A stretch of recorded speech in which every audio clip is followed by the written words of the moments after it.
పబ్బులతో విలాసాలు. ఫ్రిజం పబ్బులో పోలీసులపై కాల్పులు జరిపిన ప్రభాకర్ నేపథ్యం ఇది. గచ్చిబౌలిలో సంఘటన అది. పోలీసుల మీదనే ఇబ్బంది జరిగింది.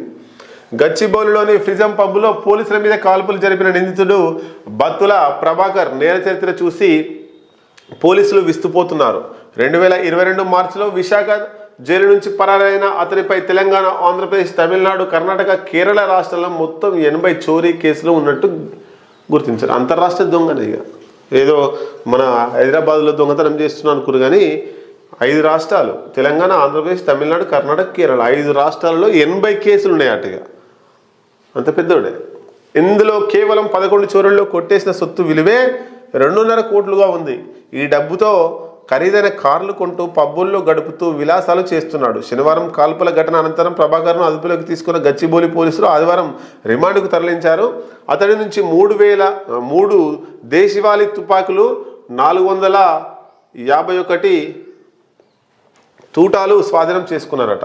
451 తూట దగ్గర పెట్టుకొని తిరుగుతున్నాయింది. మాదాపూర్ డీసీపీ డాక్టర్ వినీత్ గచ్చిబౌలిలోని తన కార్యాలయంలో కేసు వివరాలు వెల్లడించాడు. ఏపీలోని చిత్తూరు జిల్లా సోమల మండలం ఇరికిపెంట గ్రామానికి చెందిన ప్రభాకర్ 30 సంవత్సరాలే. చిన్న వయసులో 80 దొంగతనాలు, 5 రాష్ట్రాల్లో కేసులు.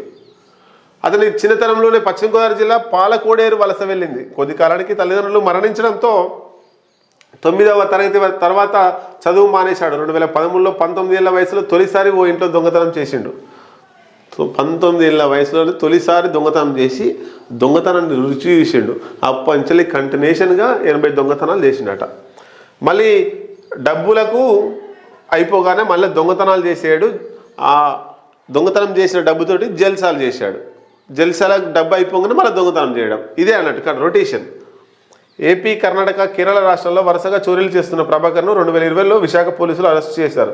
అప్పటికే అతనిపై 60 కేసులు ఉన్నాయి. ఈ క్రమంలో జైలుకు వెళ్ళగా అక్కడ ఓ ఖైదీ విపరీతంగా వేధిస్తూ అవమానించేవాడు. విడుదలయ్యాక అతన్ని అంతమొందించాలని ప్రభాకర్ పథకం వేశాడు.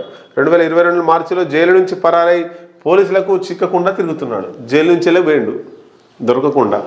ఖైదీని చంపేందుకు ఎవరైతే ఈయన జైలుకు పోయిండు కదా, ఆ జైలుకు పోతే ఇంకొక తోటి ఖైదీ ఉంటాడు కదా, ఆయన టార్చర్ పెడుతుంటే ఆ టార్చర్ను తట్టుకోలేక బయటకు వచ్చేసిండు. బయటకంటే రిలీజ్ అయ్యి ఏం రాలేదు, పరారై వచ్చిండు. పరారై వచ్చి ఎవరైతే ఆ టార్చర్ చేసిన తోటి ఖైదీ ఉండో ఆయన సంపాదన ఉద్దేశంతో తుపాకీ తీసుకున్నాడు. ఏపీ నుంచి తెలంగాణకు మగం మార్చిన ప్రభాకర్ ప్రస్తుతం గచ్చిబౌలిలో ఓ స్నేహితుడి గదిలో ఉంటున్నాడు. సోషల్ మీడియా, డెబిట్, క్రెడిట్ కార్డులు వంటివేవి వాడకుండా జాగ్రత్త పడేవాడు. గతంలో జైల్లో తనను వేధించిన తోటి ఖైదీని చంపేందుకు 8 నెలల క్రితం బీహార్ నుంచి 3 తుపాకులు, బుల్లెట్లు తెప్పించుకున్నాడు. ఇళ్లలో చోరీలు చేస్తే పాత చరిత్ర ఆధారంగా పోలీసులకు చిక్కే అవకాశం ఉందని భావించి ఇంజనీరింగ్ కళాశాలల మీద దృష్టి పెట్టాడు. ఇటీవలే మోయినాబాద్, నార్సింగి పోలీస్ స్టేషన్ల పరిధిలోని 3 కళాశాలల్లో చోరీ చేశాడు. అక్కడ లభించిన వేలిముద్రలు ప్రభాకర్ వేనని పోలీసులు గుర్తించారు. సీసీ ఫుటేజ్ల ఆధారంగా అతడిపై నిఘా పెట్టగా శనివారం సాయంత్రం గచ్చిబౌలి ఫ్రిజం పబ్ దగ్గర ప్రత్యక్షమయ్యాడు. అదుపులోకి తీసుకొని వెళ్లిన హెడ్ కానిస్టేబుల్ వెంకటరెడ్డి మీద కాల్పులు జరిపాడు. అయినా బెదరకుండా అతన్ని అదుపులోకి తీసుకున్న వెంకటరెడ్డి కానిస్టేబుల్ ప్రదీప్ రెడ్డి వీరస్వామిని డీసీబీ అభినందించాడట. మొత్తం మీద అంతర్రాష్ట్ర దొంగ అతి చిన్న వయసులోనే 5 రాష్ట్రాలను అంటే గడగడలాడిస్తుండు. దొంగతనాల్లో జల్సాలకు అలవాటు పడితే చదువు లేకున్నా ఏదైనా ఒక పని చేసి బ్రతకొచ్చు, కానీ ఆ పని చేసేటువంటి మనస్తత్వం లేకపోతే ఈజీ మనీ కోసం పోతారు. ఈజీ మనీ ఎట్లా వస్తుంది? దొంగతనం చేస్తేనే వస్తుంది. అది కూడా తక్కువ సమయంలో ఎక్కువ డబ్బులు వస్తాయి. ఆ వచ్చిన డబ్బుల్ని జల్సాలు చేసి చేసి చేసి డబ్బులు అయిపోగానే మళ్ళీ దొంగతనం చేయడం. అట్లా 5 రాష్ట్రాల్లో 80కి పైగా దొంగతనాలు చేసిండు. తోటి ఖైదీని చంపేందుకు సారు పెద్ద స్కెచ్ చేసిండు.